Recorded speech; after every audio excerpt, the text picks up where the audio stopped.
Hey, and welcome back. Merry Christmas. Check out what Santa dropped off, a 2018 Transit van. My wife and I have always been travelers, and with the addition of Alex, our new son, well, we needed something that had a little bit more room, and I've been looking to build one of these kind of vans for quite some time. And hey, it's not a minivan. I've been searching high and low for quite some time for a used cargo van, and everything that I find is just high mileage and worn out and beat. And so I decided, hey, now's the best time to just go and buy one new because the end of the year, dealers are looking to unload their inventory, and I got quite a substantial amount of rebates, so I was very happy with the end result. And you know what? It was only about $10,000 more than what a tired used one would be. Transit van, that is. Hey, who doesn't want a 4x4 Sprinter? But you know what? I just can't see paying double what this one costs for a new one. Not only that, it's made in America. Oh, by the way, mine is the one in the middle. And parts are available for it everywhere in North America. And yes, I could have bought the passenger version of the Transit, but I didn't want the sea of glass and all those seats. Well, they're very expensive, and I just wind up taking them all out anyways. Here's some shots of driving the van under different conditions. I'm very happy with the drivability of it. The drivetrain is definitely programmed for torque. This is just merging onto the highway, and I'm trying to keep the throttle as closed as possible.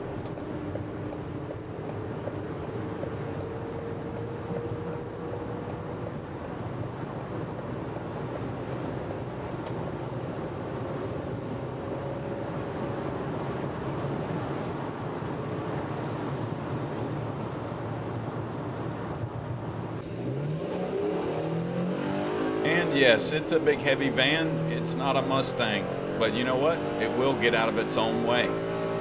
This van's a little bit unique because it has a factory installed floor. Normally, the step that goes in here and on the side door is made out of plastic, but mine are made out of metal and they have non skid surfaces. Alright, so on to the project. The first thing I need to do is install a seat in the back of the van so I have some place to put Alex's car seat, and those locator pins you saw on the seat tracks need to go. So I just cut them off with a die grinder.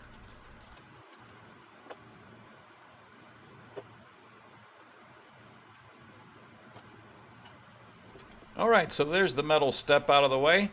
This composite floor is in two pieces and it's put together like a puzzle. It's very heavy material, and I need to do some other work to the van obviously in the future. So it being put together in this way will make life really easy to be able to remove and install the floor. I need to be able to reference the seat location on the inside of the van to the underside of the van so I know that the holes I'm drilling through the floor pan are going to wind up in a place where I can actually bolt them down. This factory slot passes through into a channel on the underbody, but by putting the small screwdriver in, I'm able to locate it and be able to map out where exactly my holes are at. I thought that all American automotive manufacturers had switched over to the metric system, but apparently not, because the ribs inside the van floor pan are exactly 3/8 of an inch high, not unless they're using 9.5 millimeters as a reference, which is kind of odd. The way I've got the seat situated in the van, one of the mount brackets is on top of a rib and the other bracket is on the flat, on the low spot. So I just happen to have some 3/8 by 1.5 inch material. I cut it to 26 inches long, and you can see that I've marked out the location of the bolt holes via the bracket, and I'm just laying out where the center of that is at. And for ease of alignment and laying everything out, that 26 inches is referenced from the seat mount bracket so that this piece is exactly the same length as it, making it easy to locate once it's inside the van.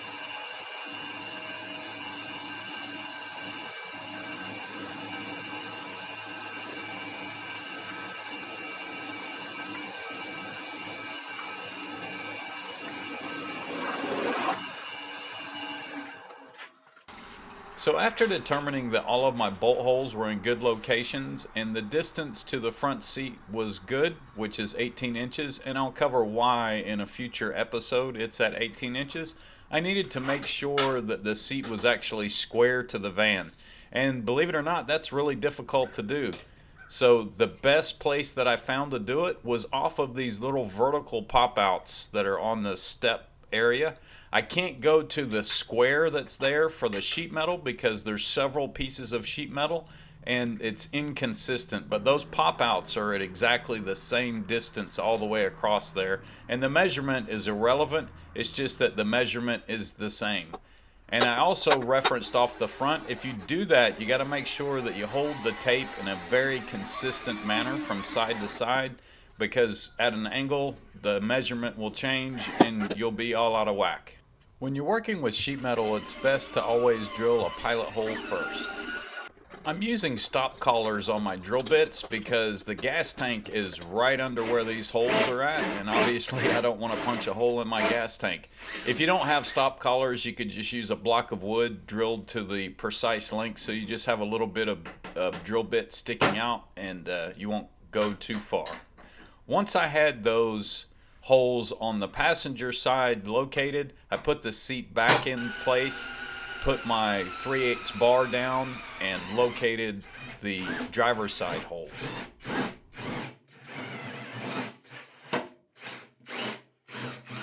With all 4 holes drilled in the floor pan, and with approval from project management of course, I put the floor back in to locate those 4 holes onto it.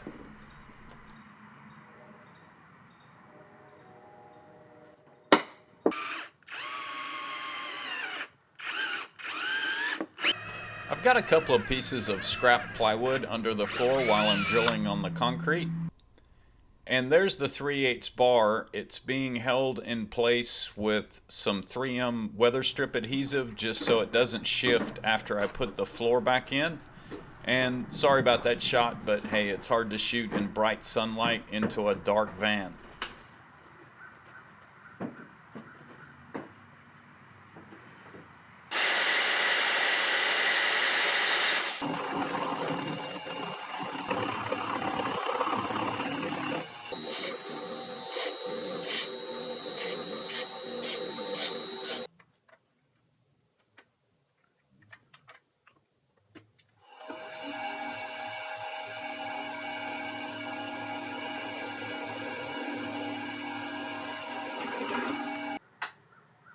The previous sequence was making the bracket that's on the right side of this assembly. The bracket on the left and the bolt are factory and came with the seat that I purchased along with the flange nut that I bought as well.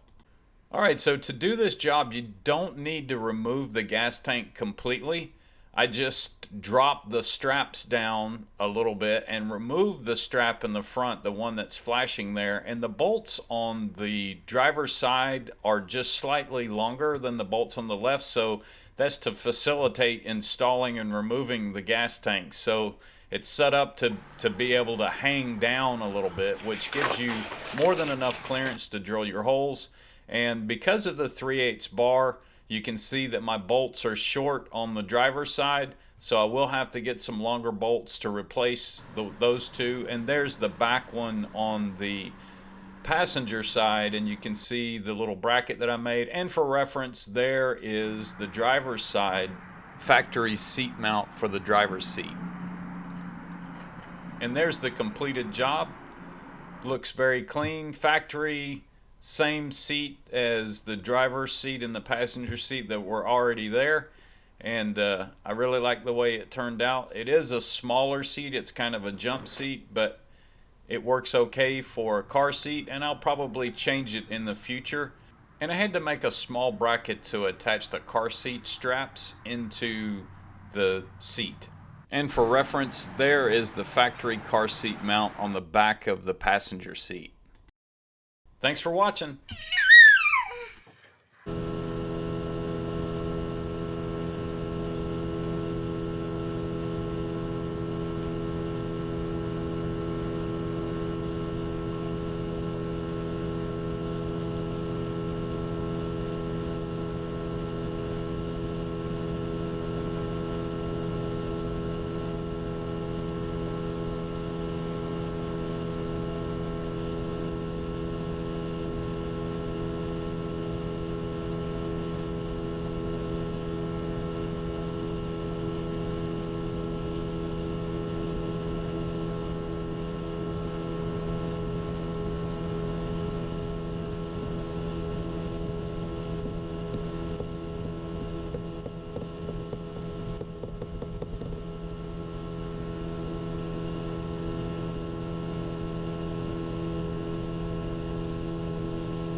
I forgot. I see it. I see it.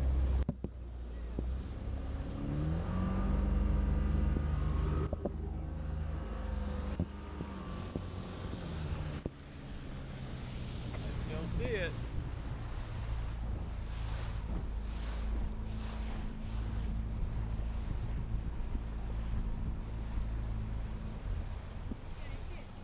Yeah. In its stick. Get it.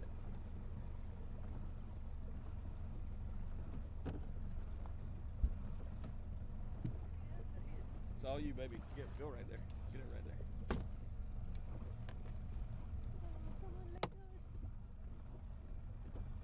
Yeah!